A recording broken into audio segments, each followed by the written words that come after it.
अहे धवलेश्वर महाप्रभो दीपं यदि परम ब्रह्मा दीपं यदि जनार्दनः दीपहरत मे पापो पूजा दीप नमस्तुते।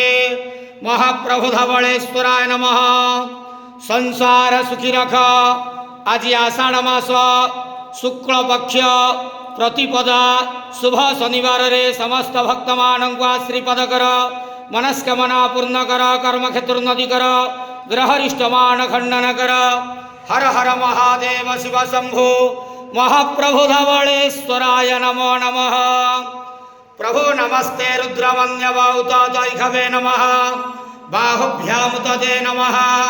धवलेश्वर महाप्रभु संसार सुखी रखंद आनंदे गेवार।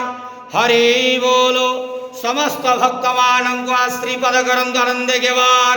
हरि बोलो समस्त भक्त मानकर मंगल करंद आनंदे गेवार। हरि